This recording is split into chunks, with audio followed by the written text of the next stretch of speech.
Hello, I am Vicky Manitou Okas. Welcome, and I am glad that you could join me today for this huge and very important topic. So, today I want to talk about gardening for ability. Yeah, you know, we've already covered a lot of ground, and you know, we haven't talked about very much specific because it's when you're talking specific, you're talking about a given garden. But you should have a good foundation for creating your garden. So what is that really gonna look like in your garden? Well, the results are gonna be up to you.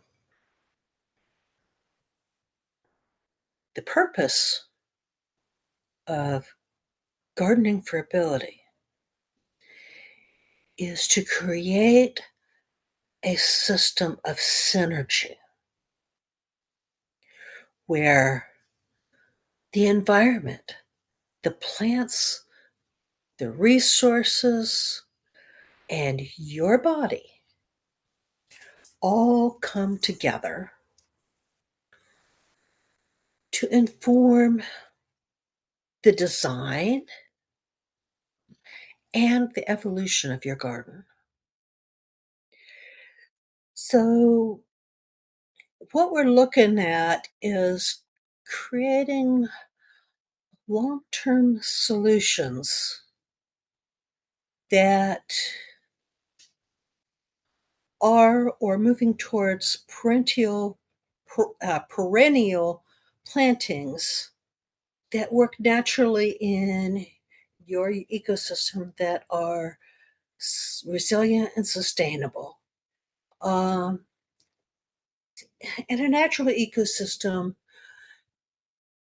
a natural ecosystem is, for the most part, self-replicating, evolving, and self-fertilizing. And those are the types of systems that you want to create for a garden when you're gardening for your ability. So work towards systems that are automatic. Um, so work towards systems that compost in the garden or micro composting systems that are in the garden. There are a number of different types of systems that work beautifully for this, and each system is going to look a little bit different. But composting is a traditional composting system is actually quite labor intensive. So if you're working towards systems that are more garden centered and automatic, then you're going to have a system that is easier to manage going forward. Some of those could be, you know, cover crops and chop and drop are actually good ways of garden-based composting systems. Okay. The other thing is management of uh, water water management systems that minimize your managing chores. So look at systems that you turn on a valve or are self-watering. Okay.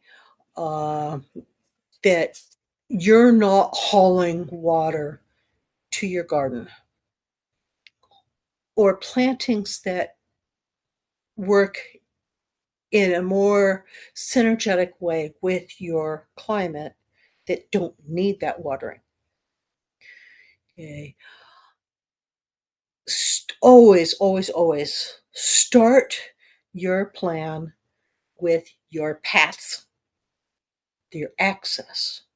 to your garden so that your access to your gardens are going to accommodate your probable trend in mobility. I guarantee you that a traditional flat-tilled garden does not do that. Okay? It is the most labor intensive way that you can garden.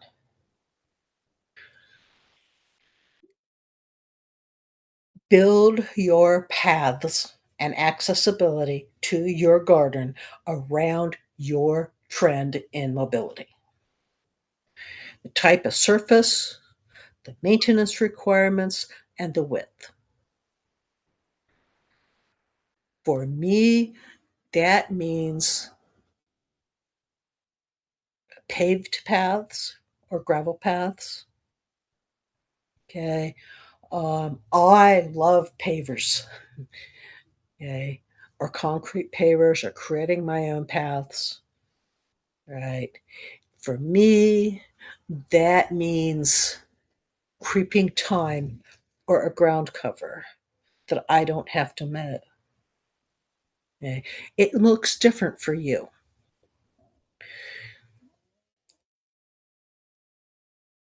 Whatever it is, you're looking to minimize the maintenance for the benefit that you're getting out of it. Okay.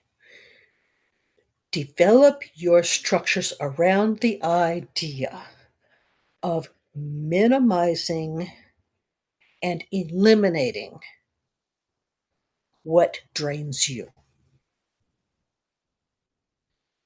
Whatever the challenge is that drains you, you want to minimize it. You want to focus your ability, energy on those things that bring benefit to you. Okay. I find mowing to be draining and a waste of time and a waste of energy. I am going to develop my systems so that I never have to mow again as much as possible. Okay. Your systems are going to be different. Okay. I develop structures around the idea of focusing your time, ability, and energy on what is important to you, whatever it is.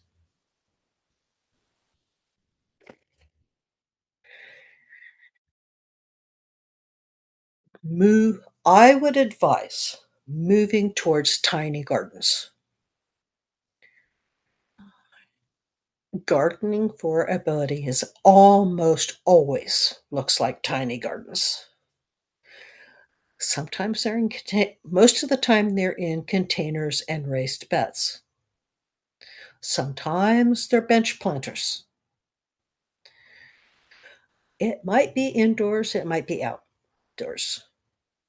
Okay, that depends on what you need.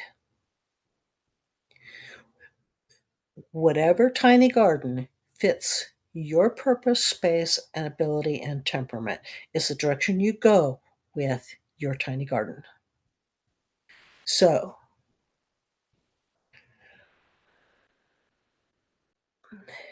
most people, the most common ability is moving towards a walker with decreasing strength and energy.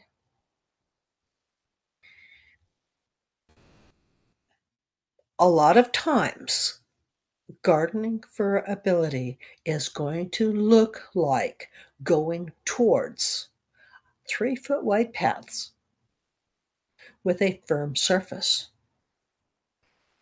and a smooth surface, whether it's gravel, pavers, stone, or a combination. There's a lot of things there that are going to change, that are going to determine exactly what that surface is. For me, I have a tendency to soften the look with creeping thyme or plantain. Okay. Your primary planting spaces for somebody in that trend line is probably, in most climates, a raised bed and maybe planting towers. That your plants are going to range, your harvest height is going to range from 18 inches tall to 36 inches tall. Or your bed height is going to range from 18 inches tall to 36 inches tall for most people. Okay. It look to me that trend line most likely looks like mini composting systems in each bed and skip the compost pile. Okay. Most of the time, that trend line looks like a trickle harvest.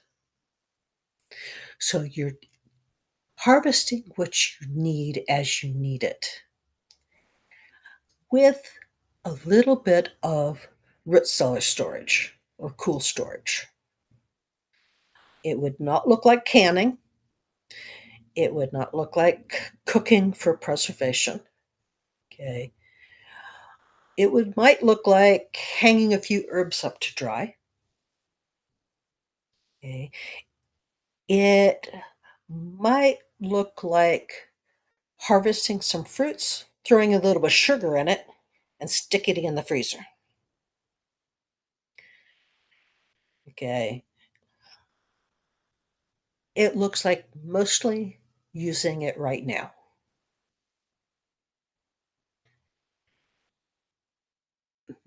Oftentimes, that tiny garden looks like small fruits that are easy to reach, and the plants themselves are low maintenance. Okay. It looks a lot of times that will look like a trellising system. Not always, but often. Okay. So the those types of structures are going to be determined by what your trend line is.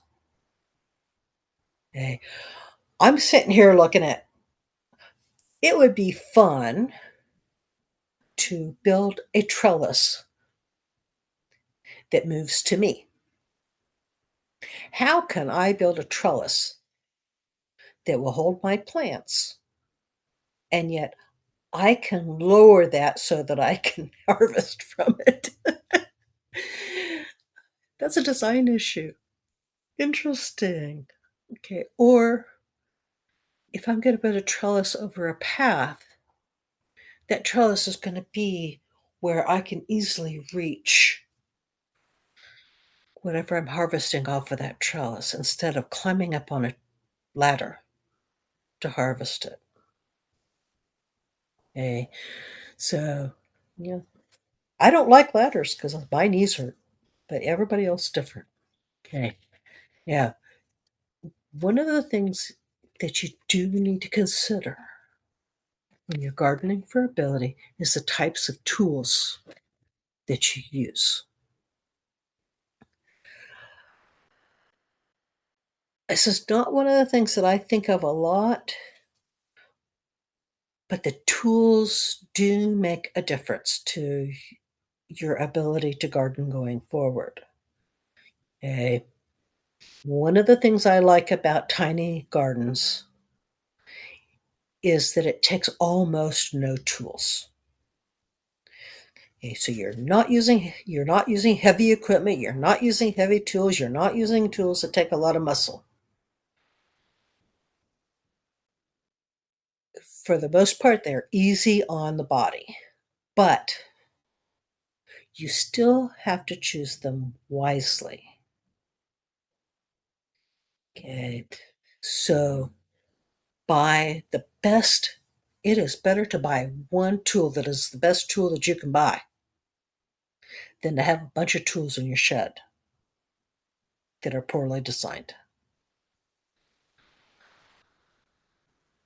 Choose, work with the tool in the store and choose what is comfortable. That's number one. Or that's, yeah, number one is quality. Number two, choose what's comfortable for you and what feels good in your hands. In a tiny garden, you should be able to garden with a pair of scissors, okay, a soil knife or harikari knife, a camp shovel, okay, or some sort of short-handled shovel, good and sturdy, with a short handle, a pruner. Um, Make sure that your leverage tools have good leverage. So your scissors, your pruners, your loppers, your grass shears should have fairly long handles that give you really good leverage, and they should work smoothly in your hands. Okay. Look for tools that ratchet. So your ratcheting pruners and scissors, those things that assist your ability to work with your hands. Okay. The other thing to look for is handles that go around your hand so that you're not,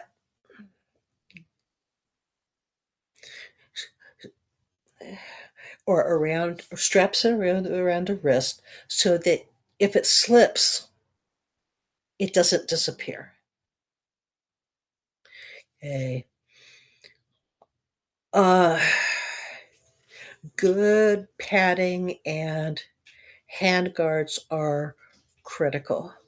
So, especially with something like a soil knife. If you don't have a good guard on that soil knife, your hand can easily slip onto the blade and that can cause a serious injury. So, look for those types of tools that have good hand guards and good padding.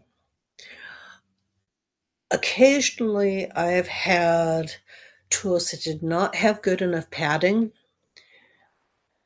that I used a lot, and what I did to help with that is I took an old sock and I wrapped it around the handle, and then I took duct tape and I taped it firmly in place so it didn't slip. So you can sometimes fix those with a little bit of help with that. Okay. So it just the tools are the tools that are work for you are the ones that you need. Try to sample those tools before you spend a lot of money on them. So if somebody else has got a tool or you can work with it in the store before you buy it, just make sure that you're getting good quality tools and keep them sharp. Okay. When you create your own resiliency and sustainability and the sustainability and resiliency of your community, you're creating peace of mind. Okay? You're creating the empowerment of yourself and your community. So, hey, let's work together. So, you know what? What would be the next step? I covered a lot of information and a lot of ideas, but what's the next step to put it into practice? Well, you can do it yourself. You take this information, the concepts, and you can go do some research and you can put it together. The information's out there and the ideas are there. You have to find them. Eh, I've got some tools that are, some of them are free and some of them are one-time purchase at uh, Manitou OCOS programs. There's workshops, there's coaching, okay, plant profiles. All that information is there, and it takes some time to find it. Another path forward would be to join us over at Delectable Tiny Gardens. Once you join, there is garden chats Friday and Sunday. Come and join us. Okay. Chat, have some fun, solve problems. Okay. There's the garden planner workshop there and several other workshops, container garden workshops, and people to help. A community that's coming together. Okay. Oh, and I'm there. See if you can stump me, stump Auntie Vicky. I do a lot of research. I love the challenge of somebody coming up with something that I don't know the answer to. If you're not sure what what your best path forward is, yeah, set up a free discovery call with me, and we'll talk about it. Or you can come and join us for a free trial at Delectable Tiny Gardens, and we can talk about it there. So there, what what does it look like for you going forward in your gardening for ability? So I would like to see and hear what you have to say. So, hey, like, subscribe, come and join us.